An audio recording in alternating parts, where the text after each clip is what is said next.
The corporate office was a world of glass walls, crisp suits, and the hum of keyboards. It was a place where titles mattered more than talent, and the higher one climbed, the less they cared about those below. At the heart of it all was the manager, a man who ruled his floor like a king, barking orders and demanding respect he never gave in return. Then, one morning, a new worker arrived. Unlike the polished executives and eager assistants, this man was different. He didn't wear expensive suits or carry a leather briefcase. He walked in wearing a simple button-down shirt and a pair of worn-out shoes. His face was calm, unreadable, as if he had seen more than he let on. The manager noticed him immediately. With a sneer, he looked him up and down.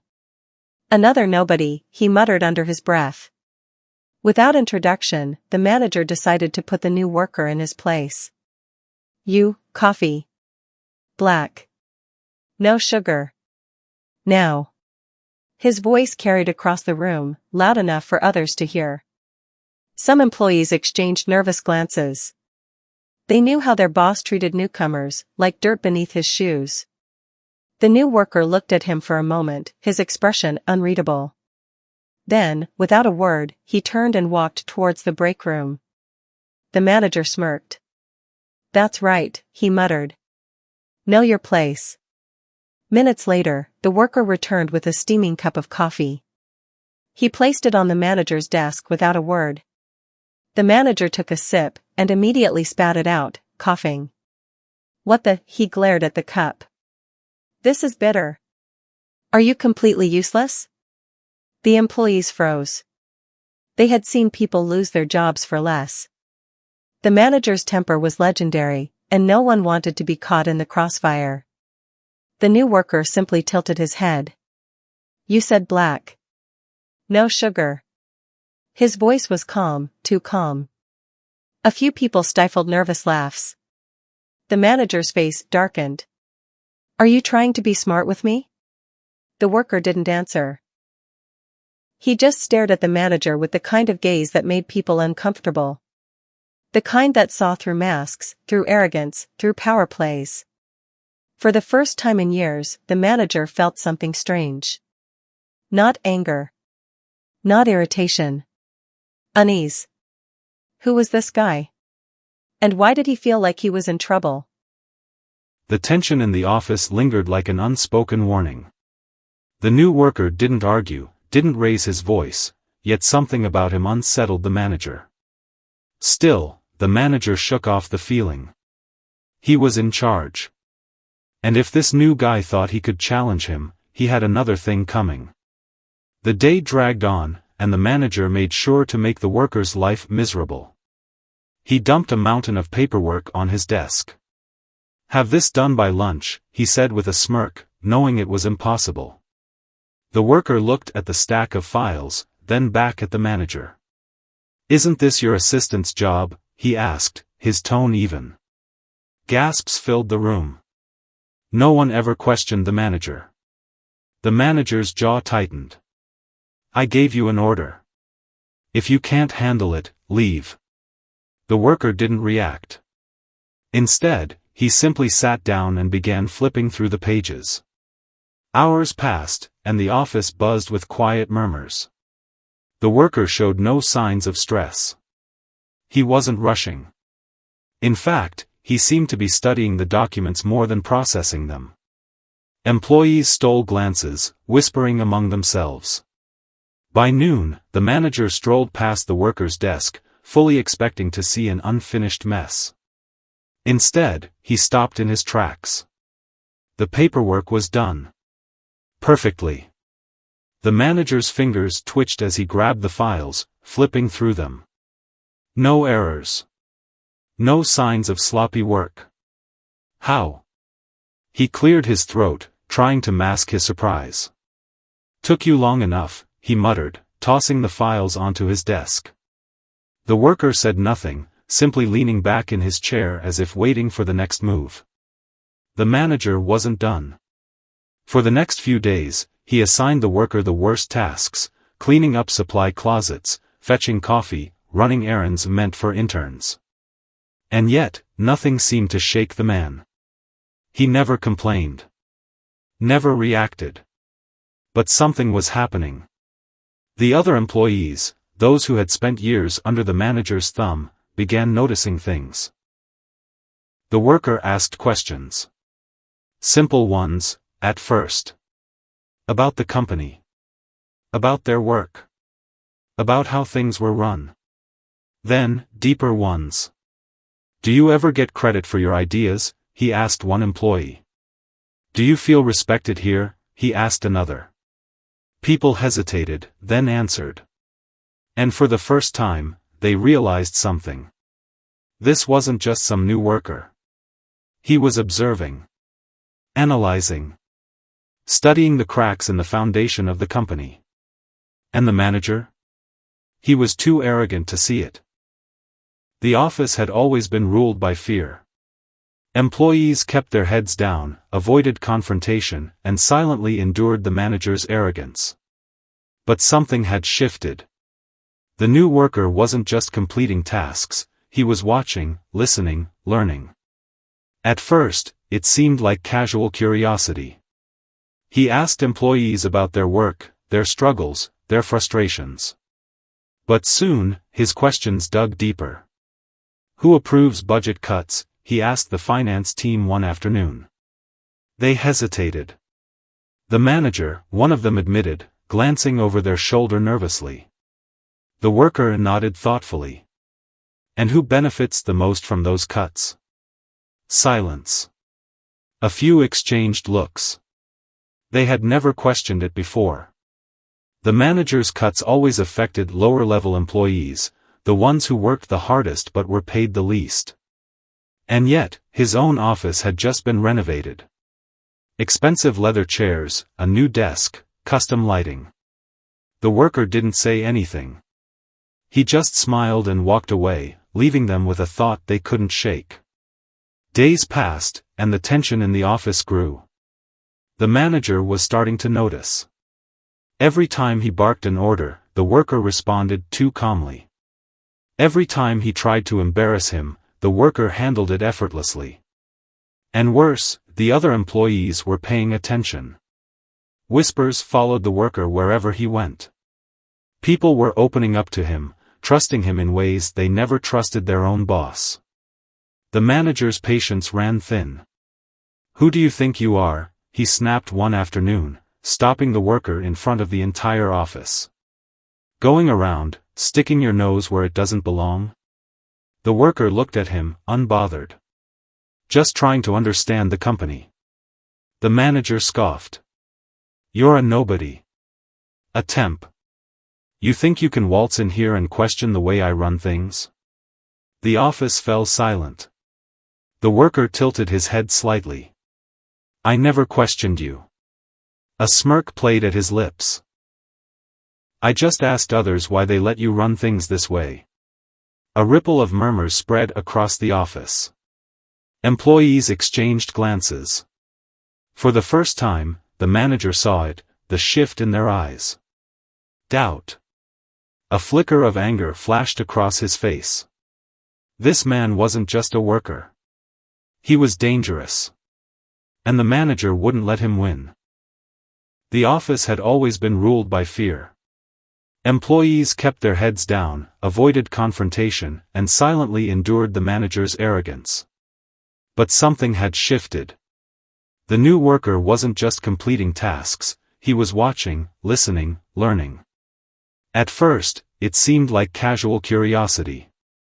He asked employees about their work, their struggles, their frustrations. But soon, his questions dug deeper.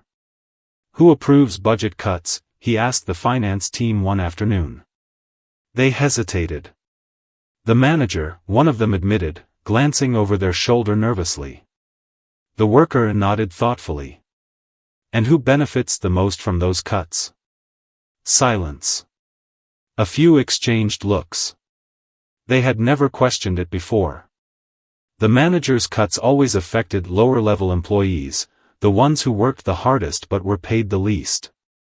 And yet, his own office had just been renovated. Expensive leather chairs, a new desk, custom lighting. The worker didn't say anything. He just smiled and walked away, leaving them with a thought they couldn't shake. Days passed, and the tension in the office grew.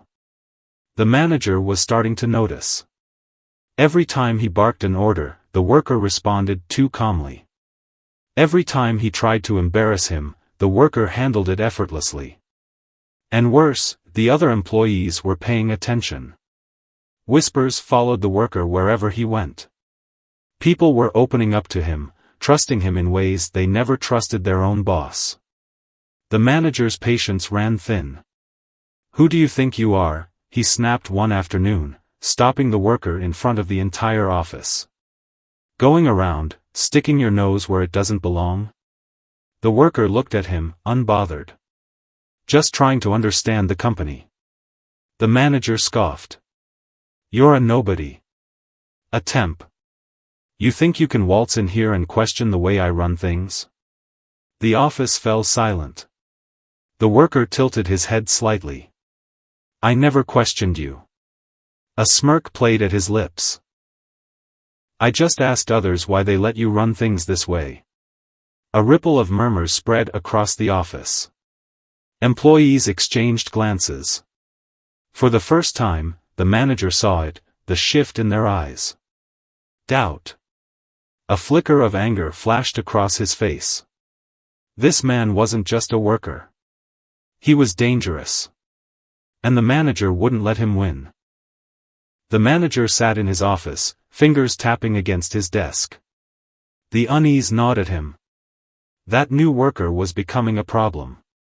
Employees who used to tremble under his authority were now whispering in corners, exchanging glances when he passed by.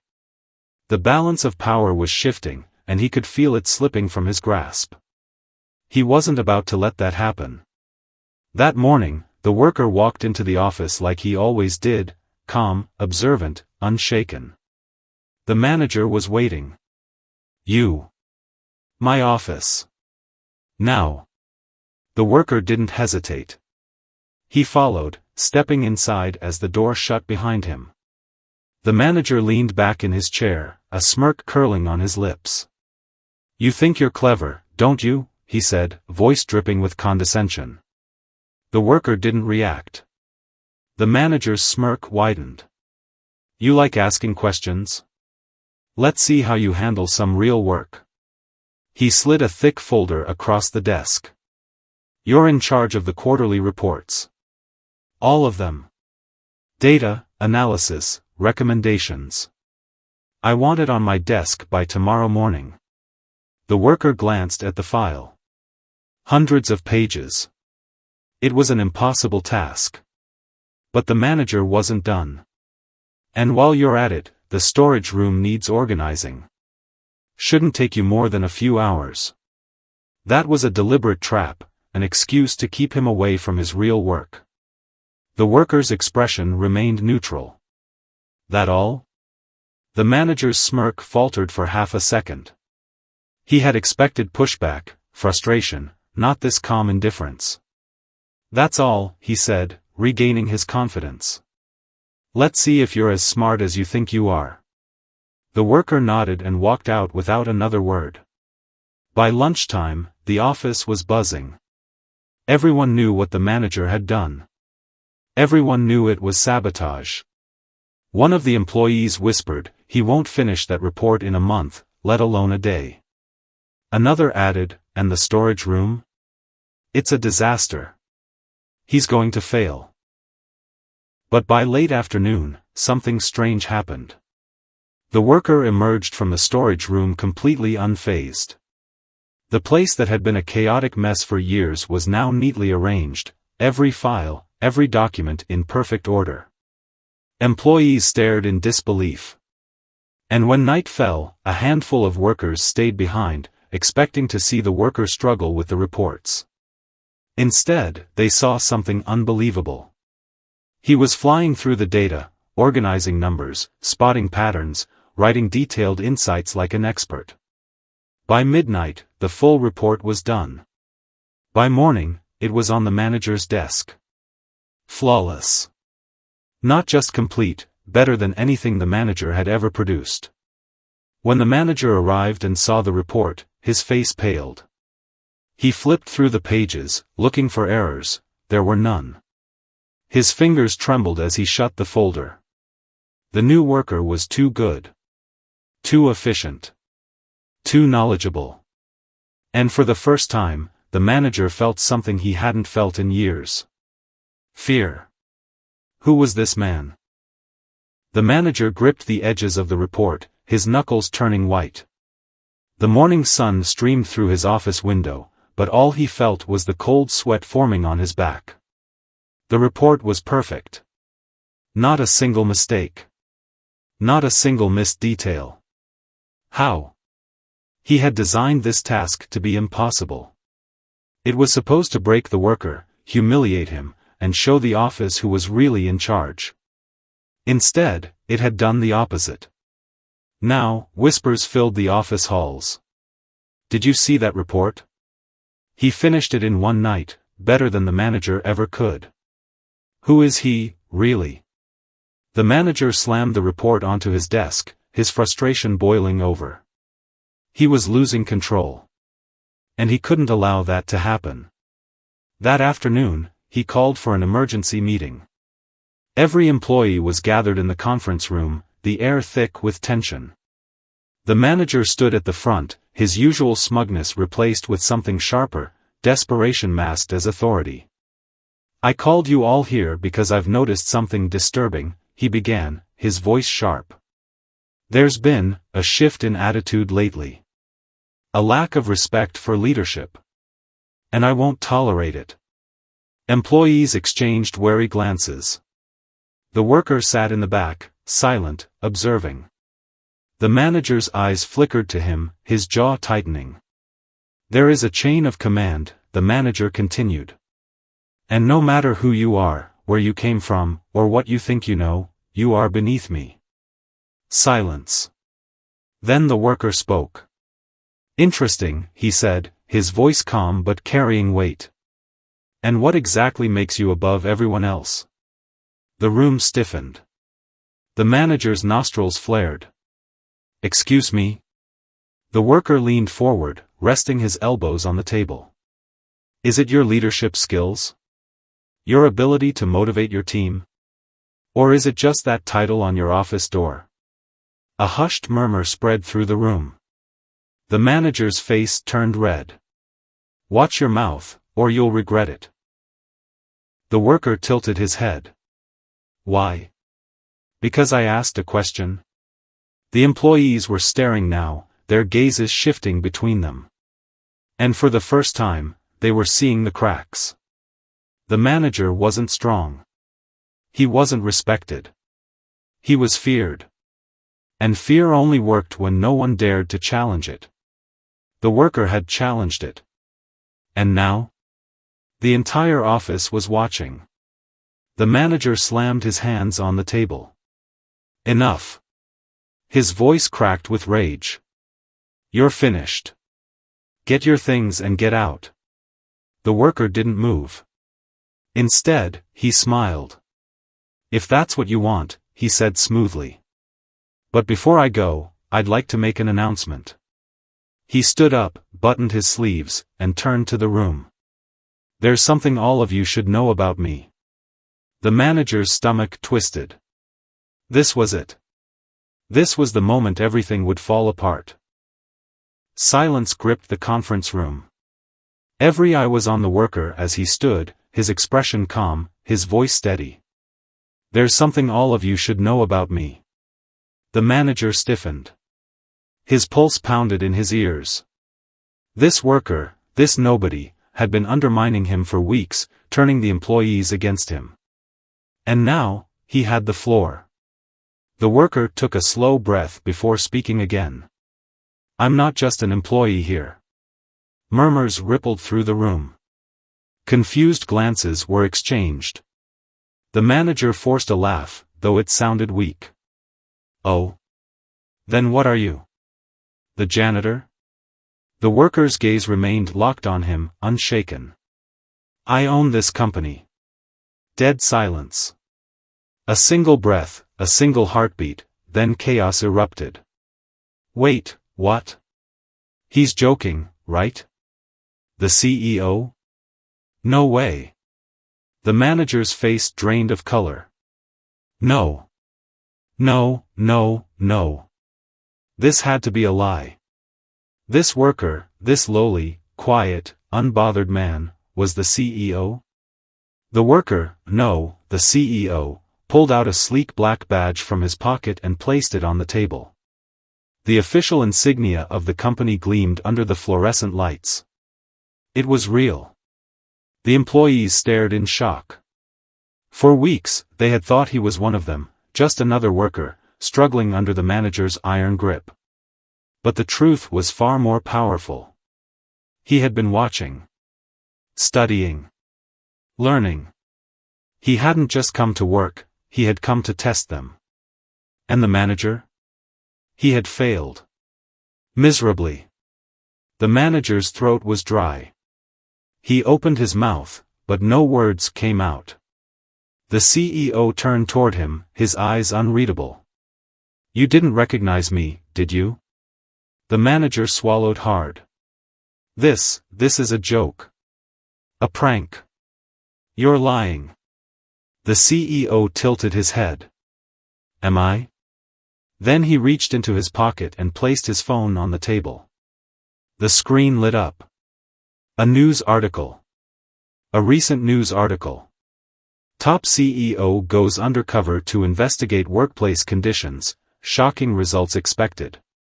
A photo of him was attached. Employees gasped as they recognized the face. It was him. The room erupted. He's really the CEO. All this time, the manager treated the CEO like dirt. Oh, this is bad. His entire career, his position, his power, vanished in seconds. The employees didn't celebrate. They simply watched as the man who had ruled over them for years stood there, broken, powerless. For the first time, he was the one afraid. And the CEO? He didn't look at him again. He simply turned to the employees and said, "Things are going to change around here." The weight that had suffocated the office for years lifted. And for the first time in a long time, people believed it. The manager stood in stunned silence, his face pale, his hands trembling at his sides. "You're fired." The words echoed in his ears. Fired. After years of ruling over this office, after forcing people to bow under his authority, he was the one being cast out. A part of him wanted to argue, to fight, to demand another chance. But deep down, he knew, there was no coming back from this. The employees, once silent and afraid, now stood with their heads held high. They had spoken. They had been heard. And he? He was nothing now. The CEO glanced at security standing by the door. Escort him out. The manager's breath hitched. Wait, no, but it was too late. The security guards moved forward, and for the first time in his life, the manager felt small. He turned, eyes darting around desperately. "You can't do this," he tried to shout. "I was loyal to this company." But the employees only stared back. Some with satisfaction. Some with relief. And some, with pity. He had ruled with fear, and now? There was no one left to save him. The doors opened, and the guards led him away. The sound of the doors shutting behind him felt final. A long silence followed. Then, the CEO slowly turned to the employees. "From this moment forward," he said, his voice steady, "things are going to be different." The employees listened, some still in disbelief that this was actually happening. No more fear. No more favoritism. No more leaders who only serve themselves, the CEO continued. This company was built on the backs of hardworking people like you. And starting today, you will be treated with the respect you deserve. Murmurs of relief and agreement spread across the room. One employee hesitantly raised a hand. "Sir, why did you do all this?" The CEO smiled slightly. Because a leader should know what it's like to stand where you stand. A thoughtful silence followed. This wasn't just about exposing one bad manager. It was about setting a new standard. The CEO spent the rest of the day listening. He met with employees, not as their boss, but as someone who wanted to understand. He asked about their struggles, their ideas, their frustrations. And for the first time in years, people spoke freely. They weren't afraid anymore. They had seen firsthand that things could change. The manager had spent years ruling with an iron fist. But in the end, it wasn't power or fear that made a true leader. It was respect. And that was something the CEO had just earned. The office felt different. Lighter. Freer. For the first time in years, employees weren't walking on eggshells. There was no more nervous glancing over shoulders, no more hushed whispers of complaints that would never be addressed. The storm had passed. And a new era had begun. The CEO stood by his office window, watching as employees talked and laughed, something they had never dared to do before. A small smile tugged at his lips. He had come here to test his company, to see it from the ground up. What he had found was worse than he expected, a place ruled by fear, where talent was crushed and voices were silenced. And at the center of it all had been one man. A man who had mistaken power for leadership. The CEO turned as his assistant entered. "The final paperwork is ready," she said. "The termination papers." The manager was officially gone. The CEO took a moment before signing. Not out of hesitation, but because he knew what this moment meant. It wasn't just about firing one bad leader. It was about setting a standard. A company wasn't just its profits. It was its people. And a leader's true job wasn't to rule, but to serve. He signed the papers and looked up. "Let's get started." The lesson? True power doesn't come from a title. It doesn't come from fear. It comes from respect. From integrity. From lifting others up instead of pushing them down.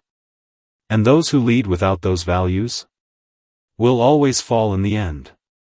The office had a new future now. And for the first time in a long time, everyone believed in it. The undercover CEO had changed everything. And this was just the beginning.